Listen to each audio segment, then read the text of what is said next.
Desa Bengkel, Kecamatan Kediri, Kabupaten Tabanan. Dengan luas wilayah hampir 300 hektar dan lebih dari 2.000 penduduk, desa ini dikenal akan pertanian padi mentik susunya yang kini mulai digarap secara organik.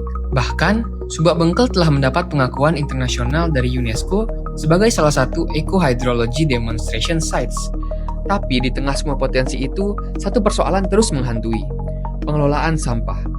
Dulu pengelolaan sampah bergerak dari bank sampah, namun setelah adanya TPS 3R Bestari, masyarakat masih perlu dorongan untuk mengikuti pengelolaan sampah berbasis 3R.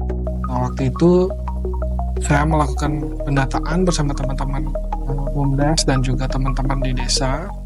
Berapa banyak sih sampah yang kita buang ke TPA, karena polanya waktu itu adalah angkut buang.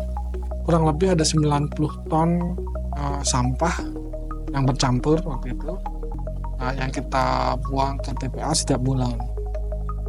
Di satu sisi ada banyak keluhan dari masyarakat waktu itu karena sampah yang ditaruh di depan rumah itu sampai 5 hari nggak diangkut, bahkan ada yang sampai 2 minggu nggak diangkut, sehingga sampah yang sudah ditaruh itu dimakan oleh anjing dan kemudian berserakan mengotori lingkungan. Nah, semenjak itu kemudian saya coba lakukan evaluasi bersama teman-teman. Kita fokus ke pelayanan desa. Namun ternyata rupanya tidak memberikan hasil juga gitu. Karena petugas angkut waktu itu cuma 2 orang. Satunya bisa nyupir, satunya enggak. Jadi kalau sopirnya enggak kerja, layanan enggak jalan. Jadi saya berpikir waktu itu udah nggak bisa dilanjutkan lagi. Akhirnya di bulan Agustus 2020 kita tutup sistem pengangkutan sampah ke TPA. Saya sempat bereksperimen juga waktu itu untuk membuat insenerator, dan itu juga nggak berhasil. Setelah itu kita juga dapat CSR dari PLN untuk membuat komposter. Jadi tong komposter ada banyaknya 50, kita berikan kepada warga yang mau terlibat aktif dalam manajemen pengelolaan sampah.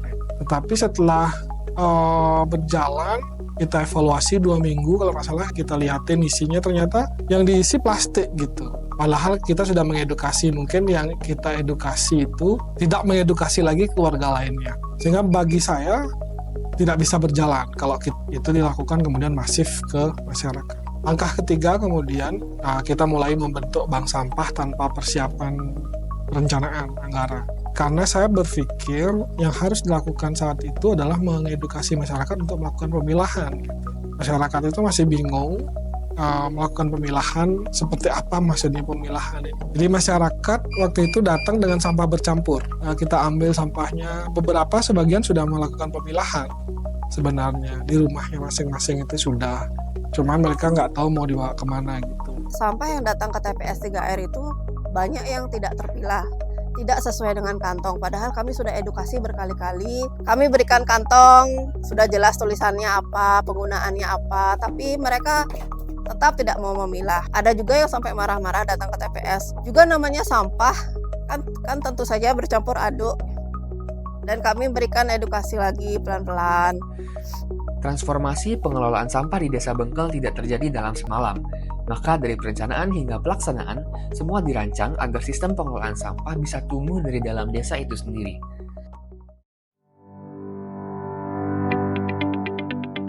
Langkah pertama adalah identifikasi secara menyeluruh.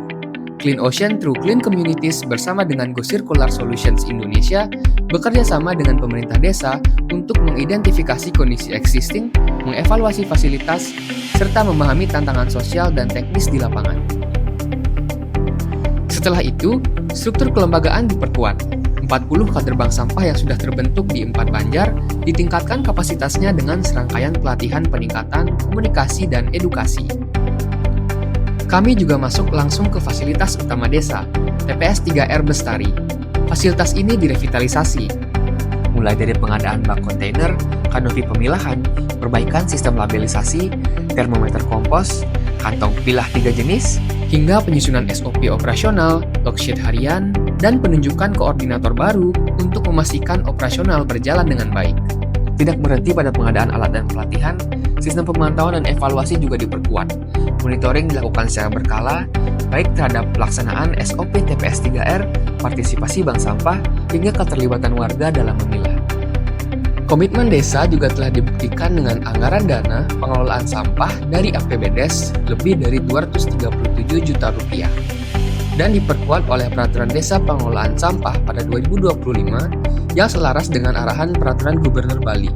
Dana tersebut menjadi sokongan nyata untuk pembangunan infrastruktur dan pemberian honor bagi para pejuang kebersihan.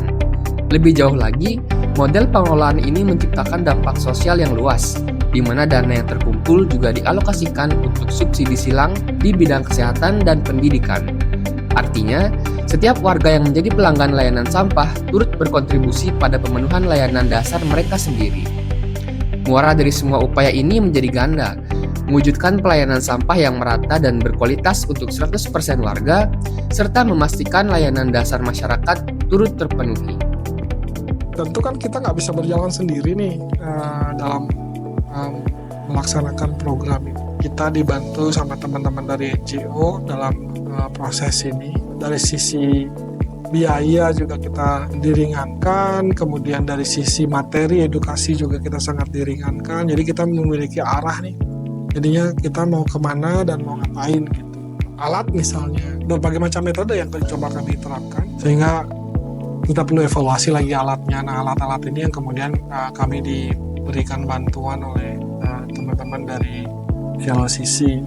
Kami berpikir bahwa pemilahan ini harus kita benar-benar, kan tadi dari sumbernya udah dipilah, tapi pemilahannya atau alatnya itu masih belum betul gitu. Jadi edukasi berikutnya kita coba lakukan di alat pemisahannya. Jadi kita buat kantong-kantong pemisahan sampah bersama CLCC waktu itu. Jadi ada kantong warna kuning, ada warna merah, sama warna hijau. Itu kita berikan kepada pelanggan yang ikut layanan di TPS 3R. Ini dibantu termasuk mengedukasi ke anak-anak sekolah. Jadi kita bentuk bank sampah juga di sekolah bersama program dari CLCC ini. Sudah jalan sekarang, jadi serapannya kurang lebih 50-100 kilo itu setiap bulan. Selanjutnya yang banyak juga kami dibantu di alat pencacah, karena pencacah ini menjadi bagian yang krusial untuk kecepatan dan efisiensi bekerja. Kalau tidak ada alat pencacah ini, sampahnya nggak bisa dicacah, jadi menggunung aja gitu di TPS 3. Yang paling penting itu yang bisa kami dapatkan itu ya di sumber daya manusia sih. Jadi kita banyak dibantu teman-teman dari CLCC ini untuk membuat SOP yang benar, kantor dibantu juga untuk mengedukasi masyarakat, karena kita kan turun juga nih, selain ke siswa tadi, kita juga turun ke masyarakat untuk memberikan edukasi apa sih sebenarnya TPS 3R, kemudian apa sih sebenarnya bank sampah, bagaimana cara memilah. Ini kita turun juga ke Banjar-Banjar.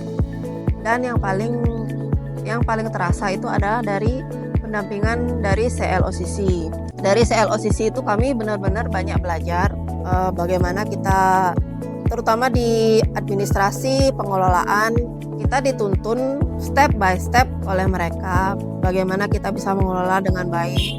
Kita banyak diberikan edukasi, rapat rutin setiap bulan, evaluasi bagaimana berjalannya kami di TPS 3R. Dari Klok juga kami sudah mendapat 1 kontainer untuk kami buang residu ke TPA. Ke TPA sekarang sudah kami kurangi menjadi 4 kali sebulan. Dan itu sebuah prestasi sih sebenarnya menurut saya, karena apa?